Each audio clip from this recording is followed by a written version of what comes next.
fois un morceau de bois. Ce n'était pas du bois bien noble, mais une simple bûche à brûler, comme celle que l'on met en hiver dans les poêles ou les cheminées. Un jour, ce morceau de bois tomba par hasard dans les mains d'un petit vieillard alerte du nom de Geppetto, qui, comme métier, faisait le menuisier. J'ai imaginé de fabriquer un beau pantin en bois qui sache danser, monter, sauter, se servir de son épée, faire des sauts périlleux. Il prit donc ses outils et se mit à l'ouvrage. Comment vais-je le nommer, se demanda-t-il. Je veux l'appeler Pinocchio, ça lui portera chance.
Termina le pantin, Geppetto lui apprit à marcher, et Pinocchio apprit si vite qu'il s'en alla aussitôt courir dans la rue. Eh bien oui, car ce pantin bougeait et parlait comme un enfant en chair et en os. Arrêtez-le, arrêtez-le, hurlait Geppetto, lancé à ses trousses. Un carabinier se planta au milieu de la route et parvint à bloquer Pinocchio. Rentrons à la maison, lui dit Geppetto d'un air menaçant. Nous allons faire des comptes et je vais te remettre à ta place. Alors Pinocchio se jeta par terre et ne voulut plus marcher. Les curieux qui avaient assisté à la scène prirent la défense du pantin et commencèrent à agresser verbalement Geppetto. Au bout du compte, ils en firent tant et dirent tant que le carabinier relâcha Pinocchio et emmena en prison le pauvre Geppetto. Resté seul, Pinocchio rentra à la maison et dès qu'il eut franchi le seuil de la porte, il entendit un bruit. Il se retourna et vit un gros grillon grimper lentement sur le mur. « Dis donc, toi, qui es-tu » demanda-t-il. « Je suis le grillon parlant et j'habite dans cette maison depuis plus d'un siècle. » Je vais te donner une recommandation, Pinocchio. Gare aux enfants qui se rebellent contre leurs parents et qui quittent par caprice la maison paternelle. Ils ne trouveront jamais le bonheur en ce monde et, tôt ou tard, ils devront s'en repentir amèrement.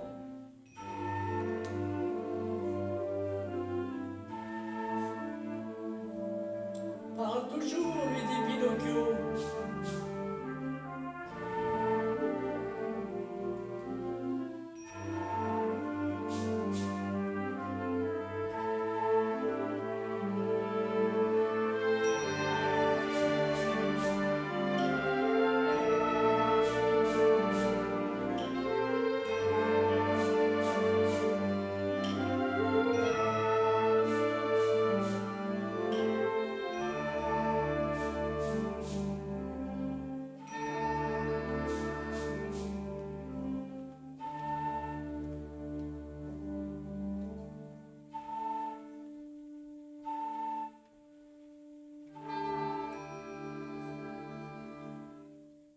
Parle toujours, lui répéta-t-il, pour moi, la seule recommandation qui compte est de manger, de boire, de dormir, et m'amuser et vivre comme un vagabond. Il s'empare alors d'un balai et le lança contre le grillon parlant qui tomba assommé.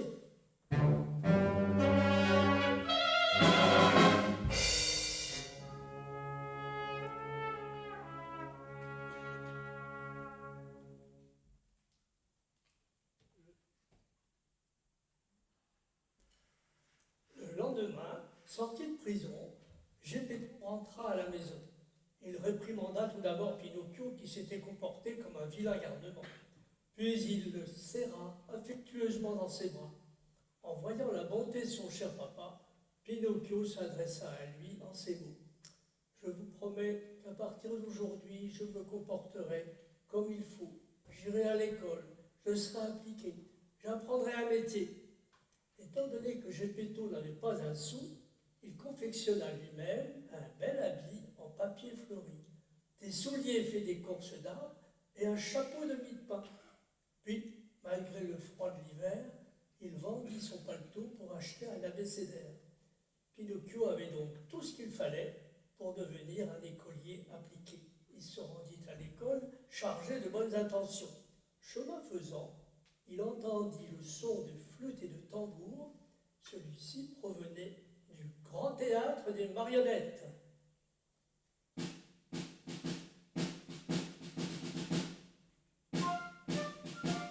La tentation était trop forte. Il décida donc que ce jour-là, il n'aurait pas été en classe et qu'il aurait assisté au spectacle des marionnettes. Étant donné qu'il n'avait pas d'argent pour payer un billet, il s'empressa de vendre son abécédaire et il y parvint à la fin. Soudain, il entra dans le théâtre et à sa grande surprise, il fut fêté par toutes les marionnettes. Satisfait, Pinocchio, viens ici, viens te jeter dans les bras de tes frères de bois, lui crièrent-ils en chœur. Pinocchio ne se fit pas prier deux fois, et d'un bond, il monta sur les planches, tandis que le public, dans le parterre, se plaignait dans tout ce chaos. À l'improviste apparut Manchefeu, le montreur de marionnettes, un gros bonhomme à l'apparence effrayante. Personne n'osa dire un mot, et les pauvres marionnettes commencèrent à trembler comme des feuilles.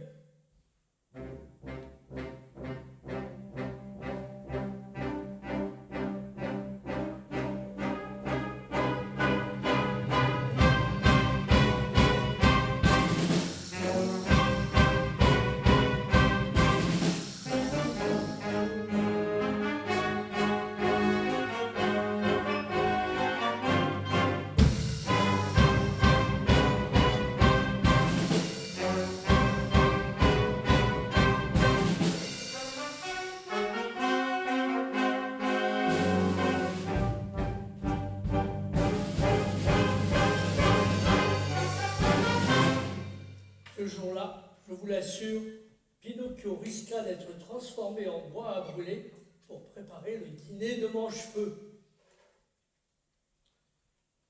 Mais, au fond, le montreur de marionnettes n'était pas un mauvais bougre, et il fut ému lorsque Pinocchio lui raconta son histoire et celle du pauvre Geppetto. Il lui fit alors cadeau de 5 pièces d'or en lui disant « Tiens, porte-les à ton papa et donne-lui bien le bonjour de ma part. » Pinocchio remercia Manchefeu pour sa générosité, salua toutes les marionnettes de la compagnie et prit le chemin du retour. Il n'avait pas fait 500 mètres lorsqu'il croisa deux étranges personnages. Un chat qui feignait d'être aveugle parce qu'il avait eu trop la passion des études, et un renard qui feignait de boiter pour les mêmes raisons. Ingénument, Pinocchio montra aux deux compères les pièces d'or que Manchefeu lui avait données. Les deux camarades d'infortune, poussés par l'envie de le dérober, l'embobinèrent et lui expliquèrent qu'en enterrant ces pièces dans le champ des miracles, celles-ci auraient fait pousser un arbre chargé de pièces de monnaie.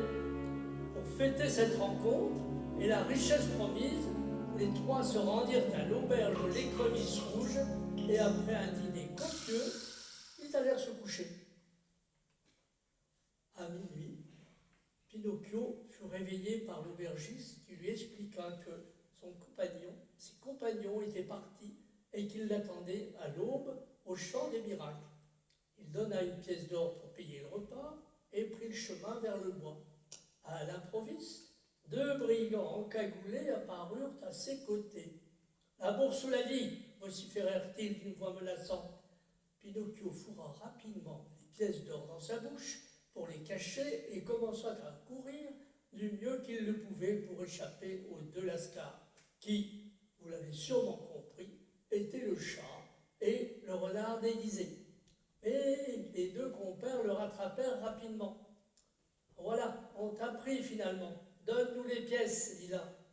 Il les a cachées dans sa bouche, dit l'autre. Ils essayèrent de lui ouvrir la bouche de toutes leurs forces. Mais Pinocchio la gardait fermée de toutes ses forces. « Il faut le pendre, alors pendons-le » crièrent-ils. Aussitôt dit, ils lui lièrent les mains dans le dos, lui passèrent un nœud coulant autour du cou, puis le pendirent à une branche d'un gros arbre que tout le monde appelait le grand chêne.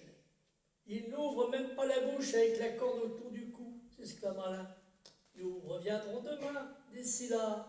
Essaie d'être tout à fait mort et de laisser ta bouche grande ouverte » ajouta l'autre. Puis ils s'en allèrent.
Le pauvre Pinocchio resta ainsi pendu, désormais plus mort que vivant, en imaginant que d'un moment à l'autre, une âme compatissante viendrait le sauver.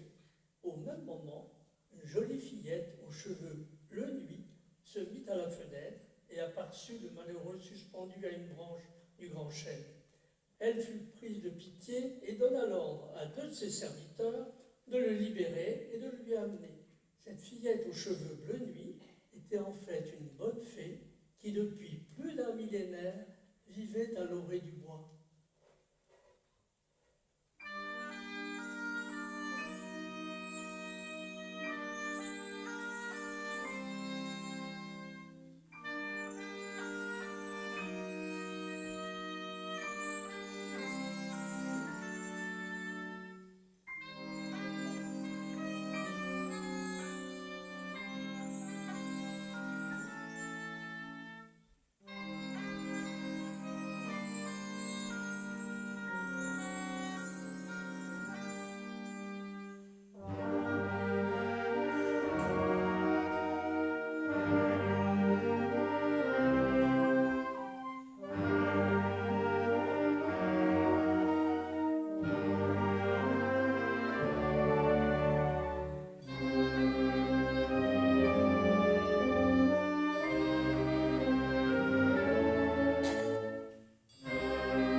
Pinocchio se retrouva ainsi peu de temps après dans un lit bien chaud. Entre-temps, la fée avait fait appeler trois fameux médecins pour avoir leur avis. Je souhaiterais que vous me disiez, messieurs, si cette marionnette est morte ou vivante, demanda la fée. À mon avis, déclara le premier, elle est bel et bien morte. Mais si elle n'était pas morte, alors on pourrait dire qu'elle est sûrement vivante. Je regrette de devoir contredire mon illustre collègue, dit le second médecin. Mais d'après moi, la marionnette est vivante. Et si elle n'était pas vivante, cela signifierait qu'elle serait vraiment morte. Le troisième médecin, qui était le plus sage, déclara: lorsqu'un médecin ne sait pas quoi dire, il faudrait mieux qu'il se taise. Ce pantin est un garnement, un fainéant, un fils désobéissant, qui fera mourir de chagrin son pauvre père. À ces mots, Pinocchio fondit en larmes. La fée prit congé des trois médecins, puis s'approcha de Pinocchio et lui dit avec tendresse: raconte-moi ce qui t'est arrivé. Pinocchio commença à raconter d'abord son aventure avec le marionnettiste Manchefeu, qui lui avait donné 5 pièces d'or pour son papa Geppetto. Puis il parla de la rencontre avec le chat et le renard qu'il avait conduit à l'auberge de l'écrevisse rouge, et enfin l'agression des brigands qu'il avait pendu à un gros chêne de la forêt. À la fin, il dit à la fée qu'il avait perdu ses pièces d'or destinées à son père Geppetto.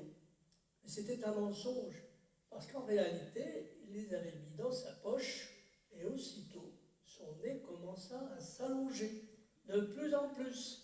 Et la fée, en riant, lui dit: tu sais, Pinocchio, il y a 2 genres de manchots, ceux qui ont les jambes courtes et ceux qui ont le nez long. Eh bien, tes mensonges appartiennent à la 2e catégorie. Rouge de honte, prisonnier de ce nez devenu démesuré, Pinocchio ne savait plus que faire et se mit à pleurer. La bonne fée eut pitié de lui, frappa dans ses mains, un nuage de pivert entra donc par la fenêtre, et ceux-ci commencèrent à lui becqueter le nez pour lui redonner sa taille normale.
Le lendemain, Pinocchio salua la bonne fée et partit pour rentrer chez lui.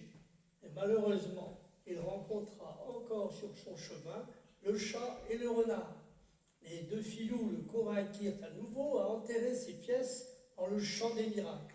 Après une bonne demi-journée de marche, ils arrivèrent dans un champ isolé qui ne se distinguait guère de tous les autres champs. En suivant les indications fournies par les 2 malandrins, il creusa un petit trou, y déposa les 4 pièces qui lui restaient, il recouvrit les pièces d'un peu de terre et l'arrosa avec un peu d'eau. Reviens dans une vingtaine de minutes, lui dit le renard, et tu trouveras un arbrisseau qui aura poussé et dont les branches seront chargées de pièces d'or. Dès que Pinocchio s'éloigna, les 2 compères déterrèrent les pièces et filèrent comme le vent.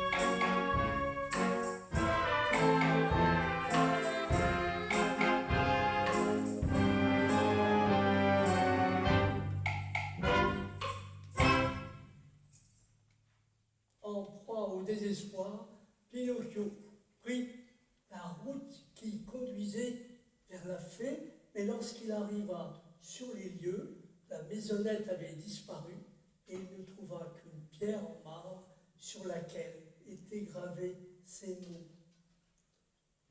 Sigil, la fillette aux cheveux bleu nuit, morte de chagrin, après avoir été abandonnée par son petit frère Pinocchio.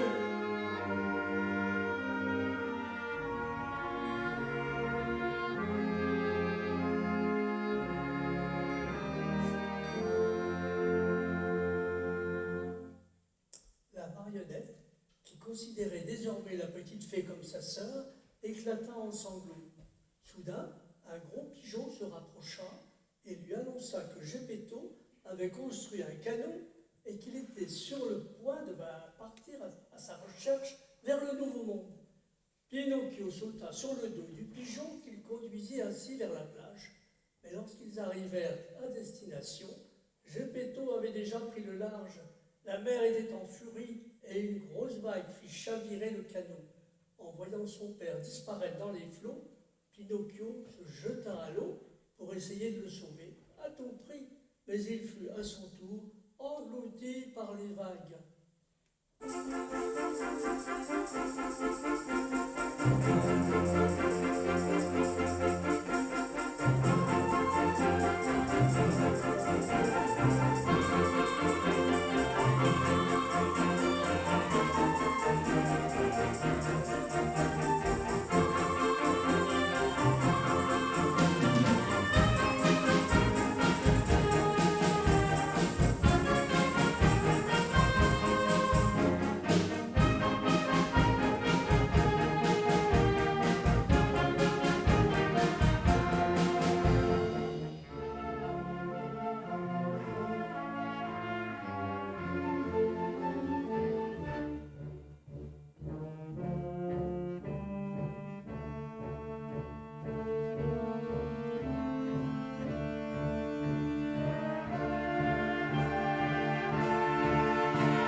Nagea pendant un jour et une nuit, et au matin, épuisé, il arriva sur une île.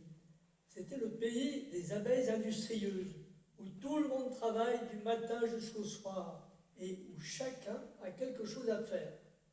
Tourmenté par la faim, Pinocchio demanda quelque chose à manger à une femme qui transportait 2 jarres d'eau. « Si tu m'aides à transporter chez moi ces 2 couches d'eau, je te donnerai du pain, une salade de chou-fleur et une dragée, lui dit la femme.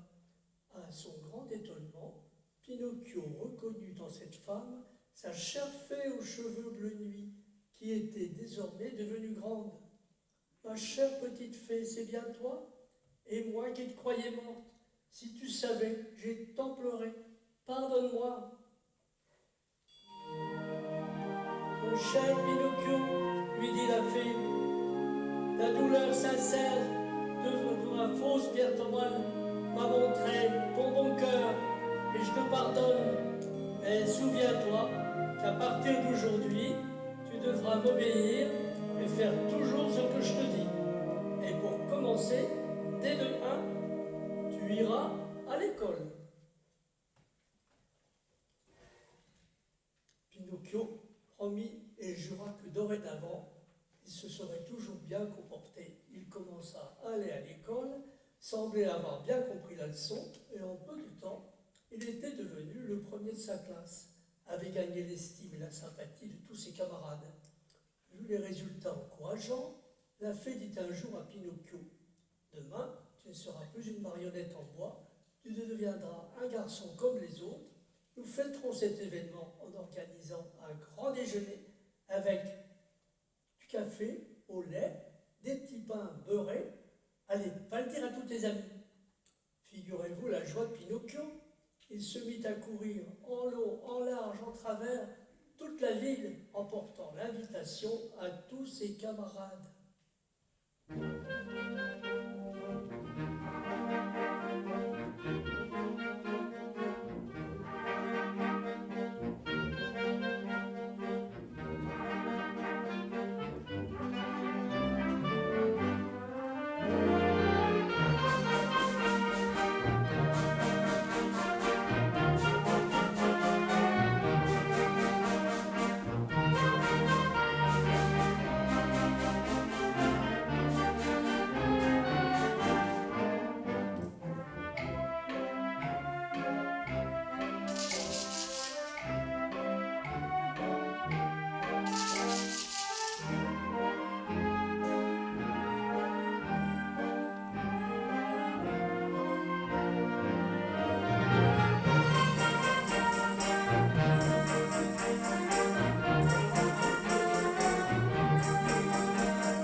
Journée s'annonçait fort belle et pleine d'allégresse.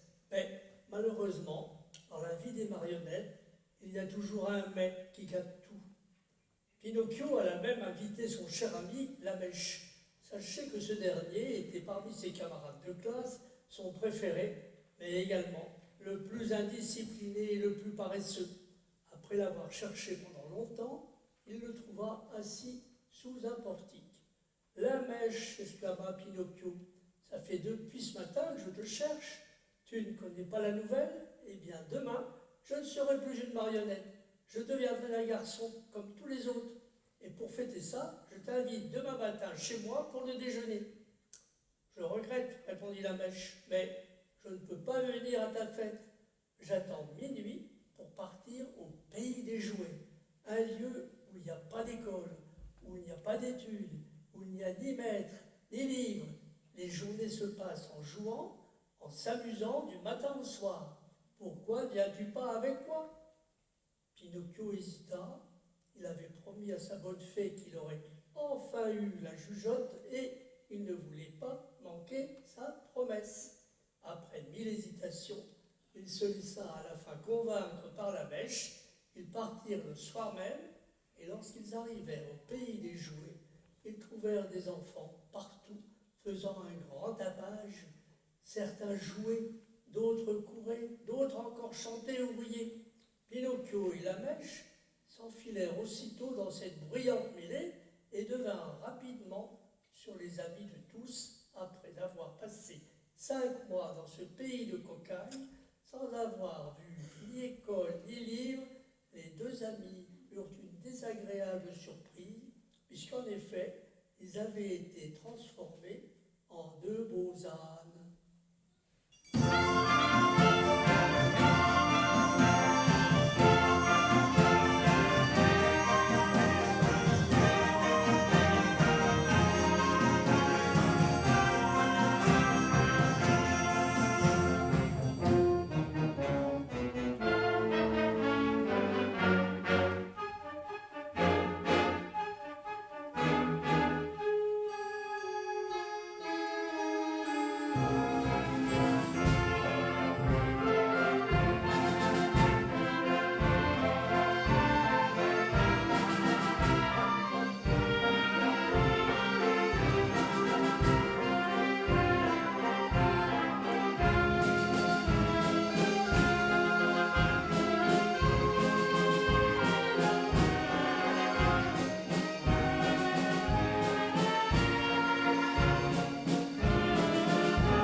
pleuraient et se plaignaient de leur transformation.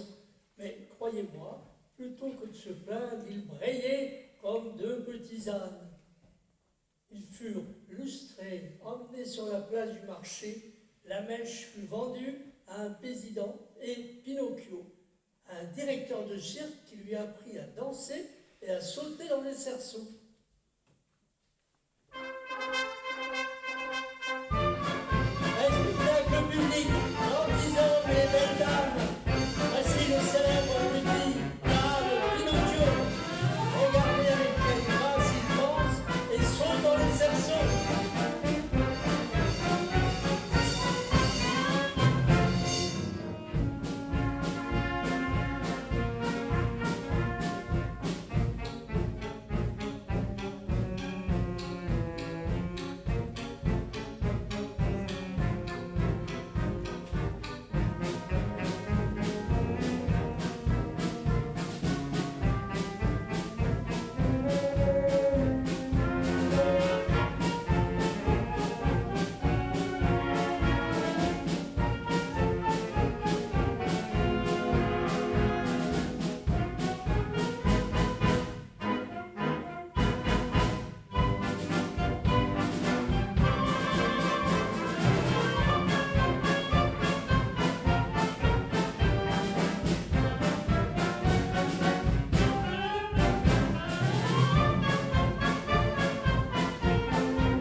En tentant de sauter un cerceau, Pinocchio tomba lourdement et resta estropié.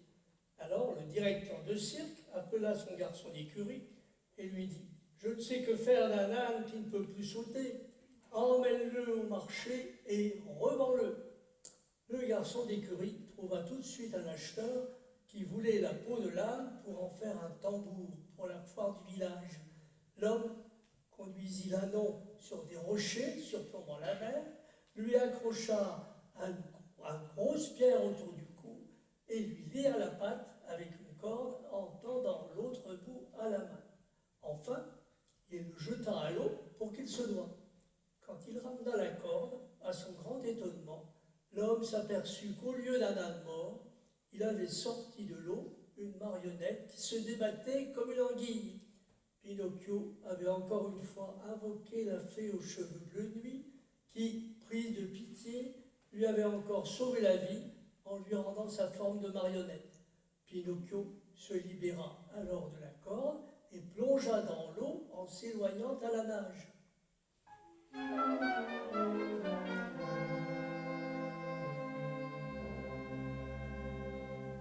Malheureusement, mes petits amis, ces mésaventures ne sont pas encore terminées. Soudain, un monstrueux requin surgit hors de l'eau.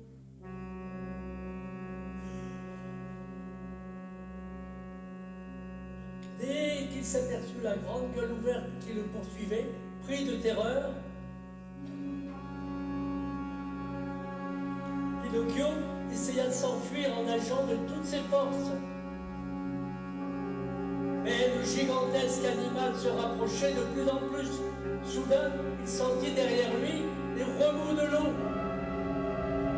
Et en un instant, il fut avalé comme de nombreux poissons qui,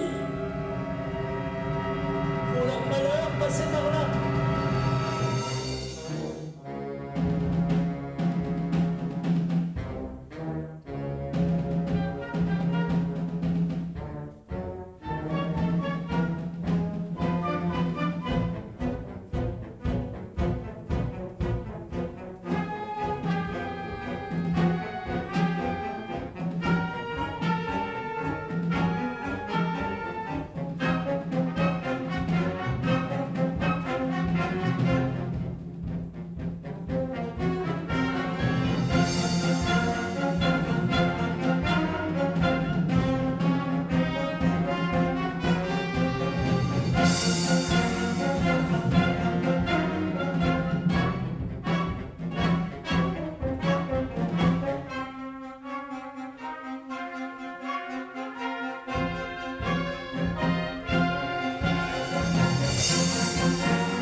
de ces tourbillons, à tel point qu'il en resta étourdi. Quand il retrouva ses esprits, il était plongé dans l'obscurité la plus totale et commença à marcher à tâtons dans le ventre du requin. Soudain, il aperçut au loin la pâle lueur d'une petite flamme et, en s'en approchant, devinait un petit peu ce qu'il vit. Assis à table à la lumière d'une chandelle, le vieux Geppetto tentait de manger des petits poissons. Émus d'une telle rencontre, ils se serrèrent dans les bras l'un de l'autre et commencèrent à se raconter leurs mésaventures. « Oh, mon papounet, dit Pinocchio, si vous saviez combien de malheurs me sont tombés sur la tête et combien d'autres choses sont allées de travers. Mais depuis combien de temps êtes-vous enfermé ici ?» « Ça doit faire 2 ans, répondit Geppetto. Une tempête a chaviré ma chaloupe et j'ai été avalé par ce requin. Jusqu'à présent, j'ai survécu grâce au chargement d'un navire marchand que le requin a avalé comme moi. Et désormais, les provisions de vivres commencent à manquer. Alors, il n'y a pas de temps à perdre, dit Pinocchio.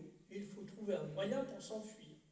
Ils remontèrent donc la gorge du monstre, et lorsqu'ils arrivèrent dans son énorme gueule, et le requin tenait ouverte, il souffrait d'asthme. Pinocchio murmura à Geppetto: « C'est le moment, le requin dort, la nuit est claire, la mer est paisible. »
Ils se jetèrent donc à l'eau et s'enfuirent. Pinocchio nageait rapidement en portant Geppetto sur son dos. Un mouvement de bras après l'autre, ils parvinrent finalement à rejoindre le rivage. Ils avaient déjà repris la route à la recherche d'un endroit pour se reposer et manger un peu, lorsqu'ils croisèrent 2 mendiants sur le bord du chemin. Il s'agissait bien sûr du chat et du renard qui étaient tombés dans une misère profonde et faisaient l'aumône. Pinocchio se moqua d'eux en leur disant: « Qui vole à autrui son manteau n'aura même pas de chemise pour mourir. »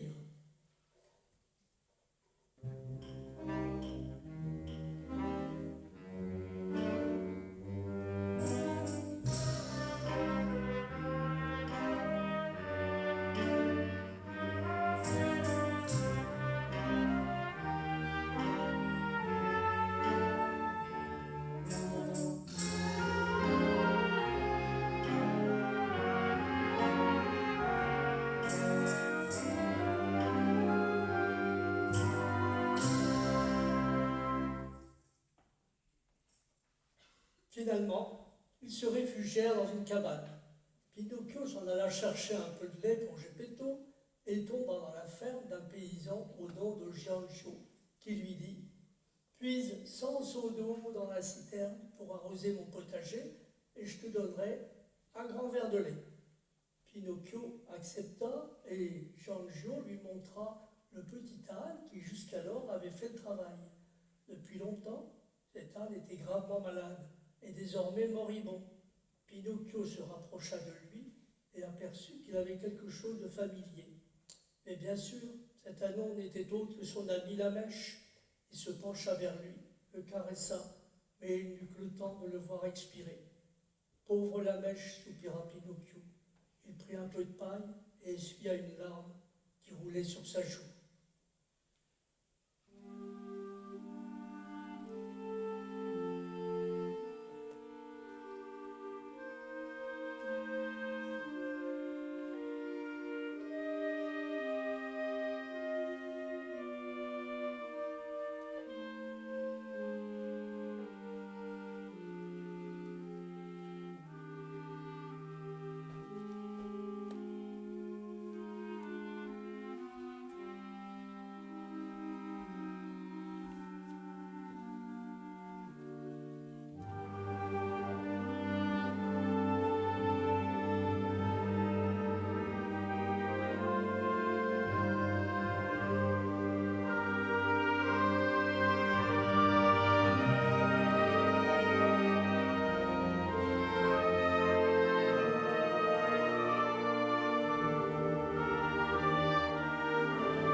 Des mois, Pinocchio travailla chez Giangio, le maraîcher, pour gagner un verre de lait qui faisait du bien à la santé fragile de son papa. Il apprit à tresser des corbeilles et des paniers en osier en pourvoyant sagement à toutes les dépenses domestiques. Il construisit en outre une élégante charrette pour promener Geppetto durant les belles journées ensoleillées. Un jour, alors qu'il se rendait au marché pour s'acheter une veste, un bonnet et une paire de chaussures, il apprit que la fée aux cheveux bleus de nuit était à l'hôpital, malade et sans un sou. Sans hésitation, Pinocchio donna généreusement les 40 sous qu'il possédait pour soigner sa bienfaitrice. La nuit venue, la fée lui apparut en songe, plus éblouissante et souriante que jamais. Et après lui avoir donné un baiser, elle lui dit « Bravo Pinocchio, pour le bon cœur dont tu as fait preuve en assistant ton papa Geppetto avec amour. Je te pardonne de toutes tes bêtises que tu as commises jusqu'à ce jour.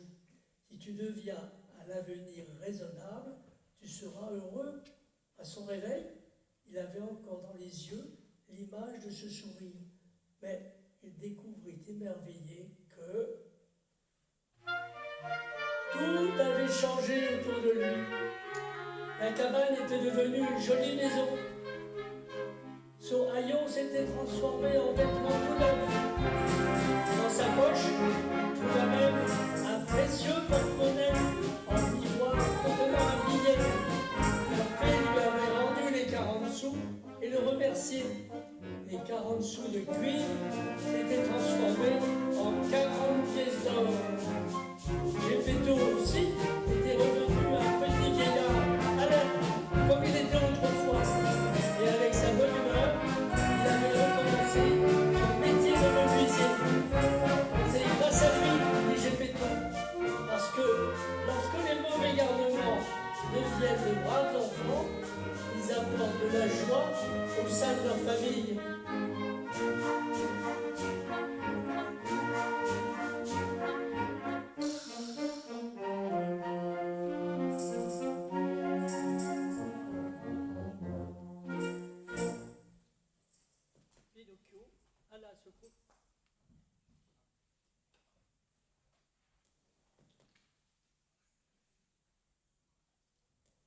Pinocchio alla se contempler dans le miroir et l'image de la marionnette en bois avait disparu.